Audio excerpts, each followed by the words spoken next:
it borders on it, but it also has some classical overtones and some folk music and jazz, and it's but these guys are all so talented. Any Punch Brothers album is really, really good. Great stuff. They're just such awesome musicians. Let's get into some vinyl now. I've got these in no order. One of the greatest sounding albums ever made, Muddy Waters Folk Singer. Man, this is a great frickin' record. I'm telling you, it's Muddy Waters and Willie Dixon and Buddy Guy playing acoustic instruments, playing all Muddy's classic songs on Chess Records. I'm telling you, if you sit here and put this on your stereo system, you swear those three guys are standing in your living room. One of the greatest recordings of all time. Folk Singer, Muddy Waters. Fantastic record. Fantastic. Essential in my opinion. You know, guys, I've been on a big Pentangle, Bert Yanch, John Renbourn kick, and I just recently picked up this album. Get anything by Bert Yanch. I'm telling you, the guys, you got to listen. If you like acoustic guitar, you got to check this guy out if you haven't. So this is a great record. Renbourn and Yanch with both John and Bert playing away. But anything you find by those guys is just gold. And it sounds really good, too. Another classic, Freewheelin' Bob Dylan. All acoustic, his second album, 1962. I mean, Blowin' in the Wind, The Girl from the North Country, Hard Rain's Gonna Fall, Don't Think Twice, It's All Right. What a great album. Acoustic guitar and harmonica. One of Bob's classics. One of my all-time heroes.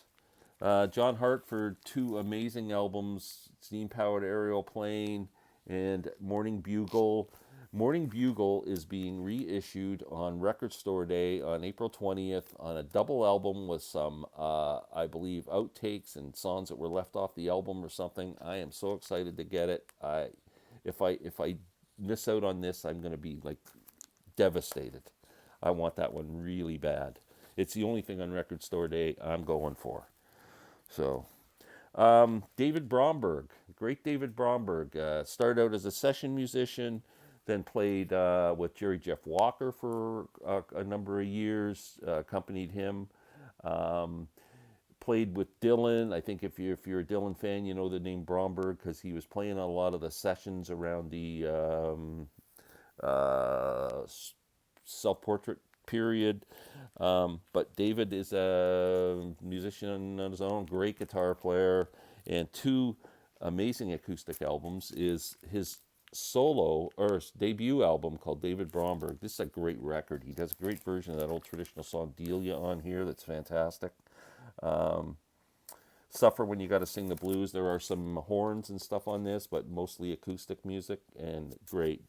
David's voice might be a bit of a, get used to thing. My favorite David Bromberg album, all acoustic.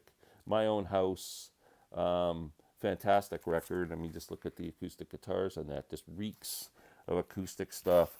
If you've never heard this, listen to a song called Spanish Johnny. It's absolutely beautiful. Fantasy label, Bromberg, amazing stuff. One more. I'm doing a one-on-one, I guess I'm calling it part of my one-on-one series, with a friend of mine, Robert Lawson, author. He's got a new book coming out shortly he's working on, but this is one of Robert's books, The Guess Who, Wheatfield Empire.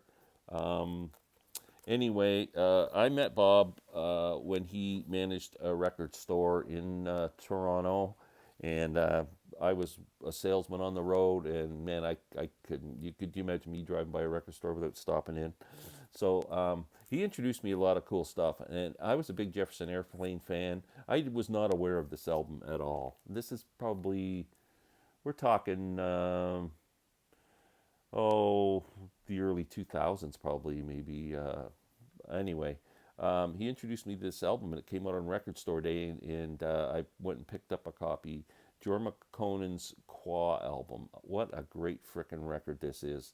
Totally acoustic. Jorma is such a great guitar player, great finger picking, whatever. This is on the Grunt label and on beautiful vinyl, and just one of the great albums of all time. Quad, love that cover. And that is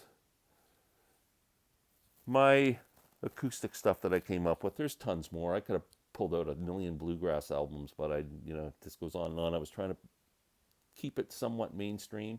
So let me know your thoughts. You got any good ones? I will be back with part 3 of my 60s series. 1967's coming up.